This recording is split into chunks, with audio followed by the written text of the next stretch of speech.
Innal hamdalillah alhamdulillahil wahidil ahad al-fardis samad alladzi lam yalid wa lam yulad wa lam yakul lahu kufuwan ahad. Nahmaduhu subhanahu wa ta'ala wa nashkuruh wa nusni alaihi wa nukabbiruh wa nastahdihi wa nastaghfiruh wa nastanjidu bihi wa nu'azzimuh wa natawakkalu alaihi wa nastaltifuh wa nusalli wa nusallimu ala nuril mustafa hadrati sayyidina wa nabiyyina wa umdatina wa qurratu a'yunina sayyidina wa maulana Muhammadin sallallahu alaihi wa ala alihi wa sahbihi wa sallam, khatamun nabiyyin wal mursalin, imamul arifin wal muttaqin, sultanul awwalin wal akhirin, sayyidul ghurril muhajjalin wa qa'idid du'ail mujahidin wa ba'du. Ya Rabbana laisa lana illa ilaika firaruna wa aina firarun nas illa ila rasul. Ya Rasulullah ya sanadi anta ba'dallahi mu'tamadi fabidunya ya wa akhirati ya Rasulullah khuz biyadi. وقد قال الله سبحانه وتعالى في محكم كتاب تنزيله وهو أصدق القائلين وما كان الله لمعذبهم وأنت فيهم وقال تعالى واعلم أن فيكم رسول الله. السلام عليكم ورحمة الله تعالى وبركاته. Yang amat dimuliakan sahibul bait Ustaz Syamsuz Zaman, para ulama, para asatizah, tuan-tuan guru, da'i al-mukarram, para sesepuh, para muammar yang tidak mampu Al-Faqir sebutkan namanya satu persatu, tetapi sungguh-sungguh tidak luput kemuliaan kalian pada hati Al-Faqir. Dan sesungguhnya amat-amat tidak layak untuk Al-Faqir berbicara, bahkan berdiri di hadapan para muammar tuan-tuan guru. Tapi hanya kerana permintaan tuan rumah yang minta untuk Al-Faqir berdiri, maka ku gagahkan kaki, ku tegakkan lutut demi menyampaikan apa yang Allah ilhamkan padaku pada bicara ini. Tuan-tuan rahimakumullah, kita di akhir zaman sedang ditimpa bala demi bala. Kita ditimpa ujian demi ujian. Ujian itu ada kalanya meruntuhkan jasad dan ada kalanya meruntuhkan iman yang telah bersemi di dalam hati.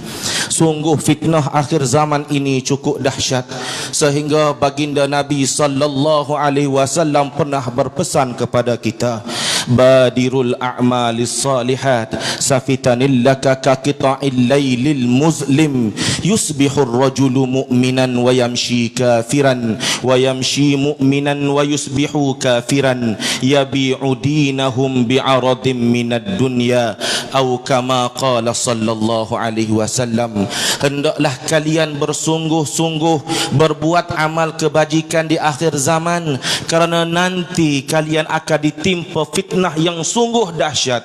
Fitnah yang akan menimpa umat akhir zaman ini tidak akan pernah dilalui dan dialami oleh umat-umat terdahulu. Fitnah yang akan mencabut iman daripada hati sebagai keluarnya air daripada mulut-mulut botol. Keluarnya iman daripada hati manusia itu seumpama keluarnya air daripada mulut-mulut botol, sehingga keadaan manusia yusbihur rajulu mu'minan, pada awal pagi manusia menjadi mukmin, wa yamshi kafiran, tapi petangnya menjadi kafir, wa yamshi mu'minan, dan di petang hari mereka mukmin, wa yusbihu kafiran, tapi pada awal paginya mereka kafir. Yabi'u dinahum bi'aradim minad dunya, kerana mereka itu sanggup, mereka sampai hati, mereka tega pada diri mereka untuk menjual agama mereka dengan kepentingan-kepentingan dunia. Ya ma'asyarul hadirin rahimakumullah, bala yang paling besar yang tidak akan pernah dapat disapu dan diubati ialah bala tercabutnya iman. Kalau kita menjadi miskin, kemiskinan dapat ditampung dengan harta. Kalau kita menjadi sakit, insya-Allah ada ubatan yang tersedia. Tapi kalau sudah iman tercabut dari dada, pasti jasad diselubungi noda dan hati akan diselaputi dosa. Tuan-tuan rahimakumullah, kita berada pada persimpangan yang amat-amat getir, yang menjadi pertarungan antara hak dan batil, iman dan kufur. Di akhir zaman kita sedang melalui fasa-fasa fitnah yang menuju kepada al-malhamatul kubra, yang akan datangnya fitnatul dajjal. Maka sungguh-sungguh fitnah demi fitnah itu datang. Apakah penawar yang akan dapat merawatnya, tuan-tuan rahimakumullah? Janji Allah dalam Al-Quran, dan Allah tidak akan pernah mendustainya. Wa ma kana Allahu limu'adzibahum wa anta fihim. Sesekali Allah Ta'ala tidak akan mengazabkan kamu, tidak akan mengazabkan kalian selagi Rasulullah bersama kalian. Tuan-tuan rahimakumullah, ulama pernah menyebut, inda zikris salihin tatanazzalur rahama. Kalau menyebut kisah para salihin sahaja kita diturunkan rahmatnya oleh Allah, apakah lagi kita menyebut nama sultanus salihin? Kalau hanya dengan menyebut nama salihin, Allah Ta'ala menurunkan rahmat kepada kita bagaikan curahan hujan yang lebat, apatah lagi kalau yang kita sebut itu Rasulullah, insan yang telah melahirkan berjuta-juta salihin, yang darinya lah disebut para salihin, yang kepadanya lah diisnadkan segala al-muttaqin, dan kepada baginda lah dinisbahkan para salihin. Tuan-tuan rahimakumullah, maka tidak ada penawar yang mampu merawat segala duka lara dan bencana yang sedang kita hadapi sekarang ini, kecuali kita mesti mendekatkan diri kita dengan Nabi Yuna Muhammad sallallahu alaihi wasallam. Tidak akan pernah ada ubat yang setanding dengan ini, kerana ubat ini dijamin oleh Allah. Cuma persoalannya, bagaimana mungkin kita menghadirkan Rasulullah pada hati kita? Bagaimana mungkin kita menghadirkan Rasulullah pada jiwa kita? Caranya amat senang, tuan-tuan rahimakumullah. Kerana Rasulullah telah mendahului cintanya kepada kita sebelum kita menyintai hadrat baginda Nabi sallallahu alaihi wasallam. Bukalah hati kita, luaskan dada kita untuk melihat nurul jamal, untuk melihat keindahan hadratnya Nabi sallallahu alaihi wasallam, yang kita rasakan bahawa kita sekarang ini tidak akan mungkin wujud di dunia jika tidak kerana adanya hadrat Nabi sallallahu alaihi wasallam. Kita sekarang tidak mungkin akan menjadi manusia yang bersifat dengan manusia jika tidak adanya Nabi Muhammad sallallahu alaihi wasallam.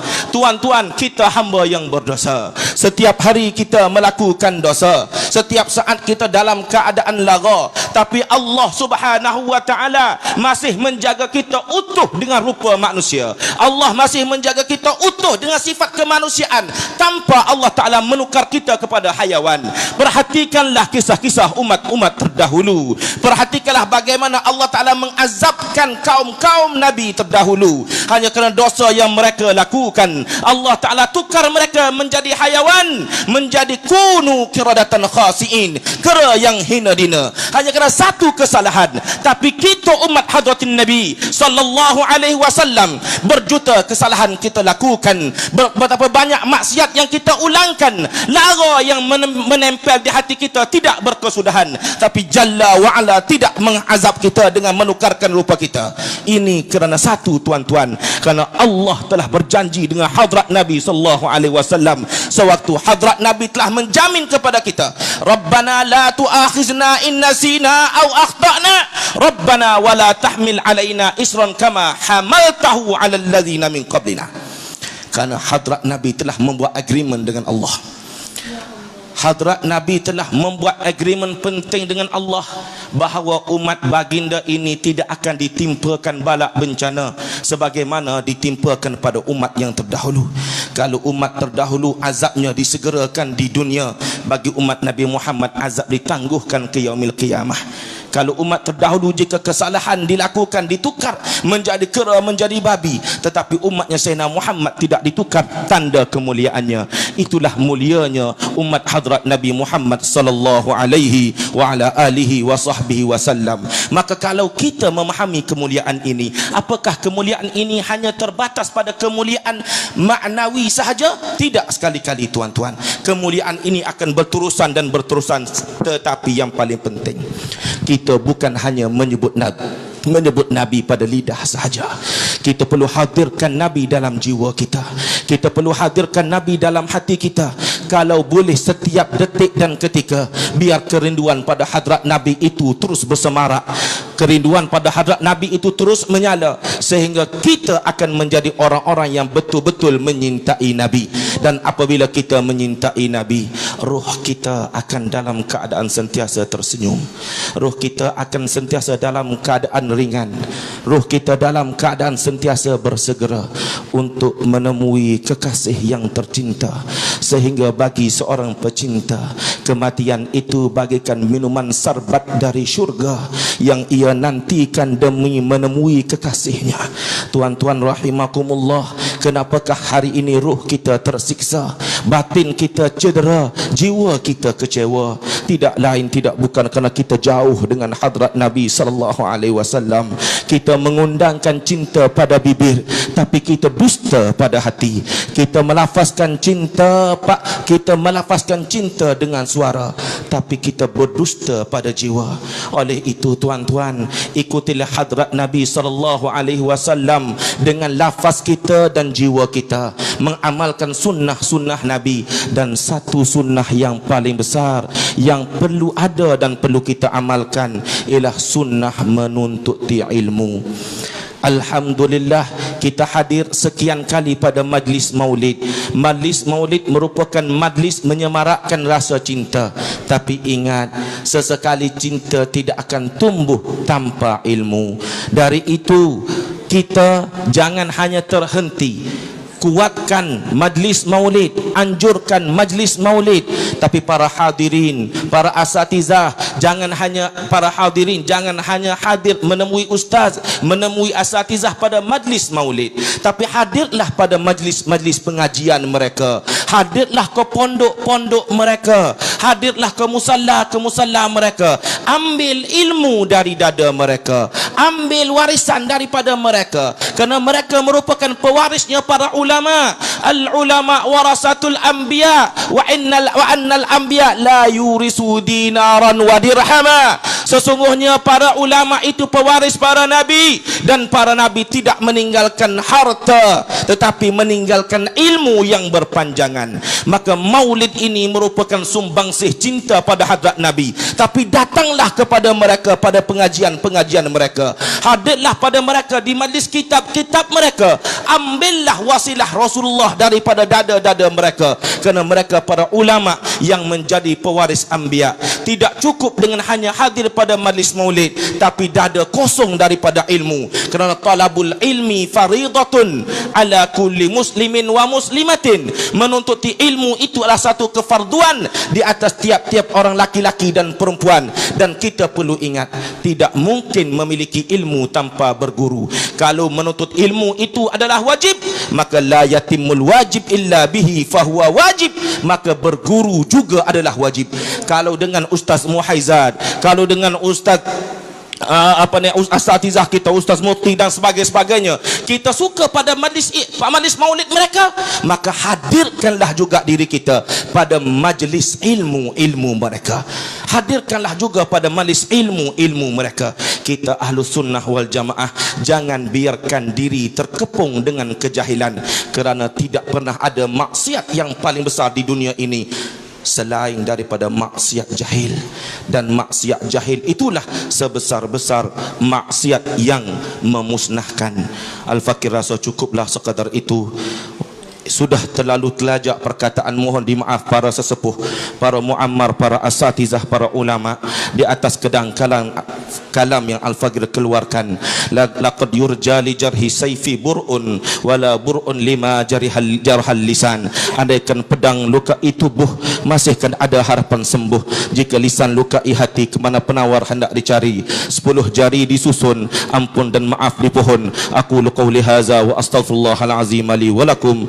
Wassalamualaikum warahmatullahi wabarakatuh. Wal afu minkum.